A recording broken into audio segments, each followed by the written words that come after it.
So dear colleagues, and let me also start by thanking our Portuguese host for welcoming us to this annual session. And as we open this annual session here in Porto, I find myself at the conclusion of my first term as treasurer. It has been an honor to serve the Assembly during a time when financial and organizational matters have been particularly visible, perhaps more so than any other time in our Assembly's recent history. We have faced a difficult environment, as already been mentioned, both financially and politically. And the continued failure of the Russian Federation to meet its financial obligations has only deepened these challenges. This situation has forced us to rethink our budgeting practices, enhance our auditing procedures, and ensure that every euro we spend is aligned with the priorities of our Assembly. I am sincerely proud of the work we have done together, and when I was elected in Vancouver in the year of 2023, the Assembly adopted a resolution calling for regular performance audits. That mandate has been taken seriously, and a number of organizational reforms have been implemented. Today, the OSCE conducts both annual financial and performance audits. More structured and robust auditing procedures have been introduced over the past 2 years, bringing us into line with other parliamentary assemblies and also the OSCE. During the term, I've also asked for the Bureau's support to strengthen our financial regulations with clarifications that provide for more constructive and targeted auditing procedures. And in the eye of political and structural challenges, it is my conviction that our organization deserves to be strengthened to withstand the pressure.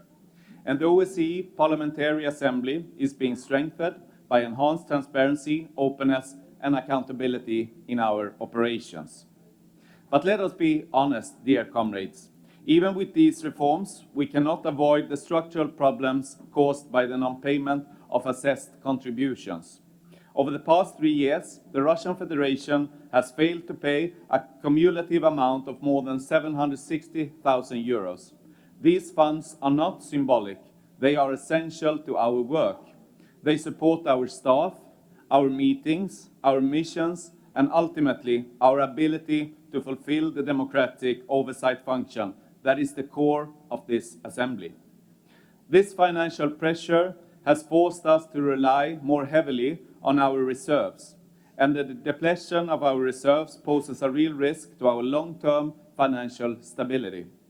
We cannot rely indefinitely on voluntary contributions or on financial improvisation to sustain our work. Budgetary leadership and continued efforts to ensure stability will therefore be of utmost importance also in the future. I must also underscore the importance of compliance with our Rule 41.5, where a participating state fails to contribute for more than 9 months its delegation for faith's voting rights.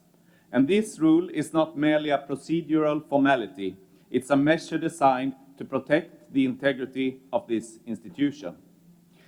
In line with Rule 41.1 of the Rules of Procedure, a draft budget proposal was sent out on the 23rd of April. I have received correspondence from at least 2 delegations opposing the proposed budget increase. And as the budget, as you know, requires consensus -1 here in the Standing Committee to be accepted, a revised budget proposal has been sent out, reflecting 0 nominal growth. And the updated budget maintains the overall amount at 4,373,000 euros, and it is the same level as the previous financial year. The revised budget proposal ensures budgetary stability, but it will nevertheless impact the Assembly's operational and institutional capacities. I have asked the Secretary General to develop a contingency plan in order to strike the right balance and make sure that the Assembly's interests are taken into account in the best possible way. The implementation of a 0 nominal growth budget will commence after the closing of the annual session by the Treasurer. Despite all of these difficulties, I remain encouraged by the commitment I have seen across this Assembly. I am deeply grateful to Secretary General Roberto Montella, Deputy Secretary General Gustavo Payares, and also the outstanding staff of the International Secretariat for their hard work and creative solutions in the face of these pressures. I also want to take the opportunity to express my gratitude to the national delegations contributing beyond the obligated dues.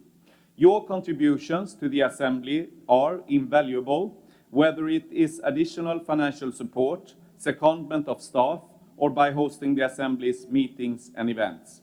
A detailed list of all extra budgetary contributions can be found in my updated Treasurer's report. Together, we have kept the Assembly not only operational, but dynamic and relevant. We have expanded election observation, responded to geopolitical developments, and ensured that parliamentary diplomacy remains a cornerstone of the OSCE PA. Let us now move forward with a shared understanding that sound finances are not separate from our political mission. They are what make that mission possible. Thank you.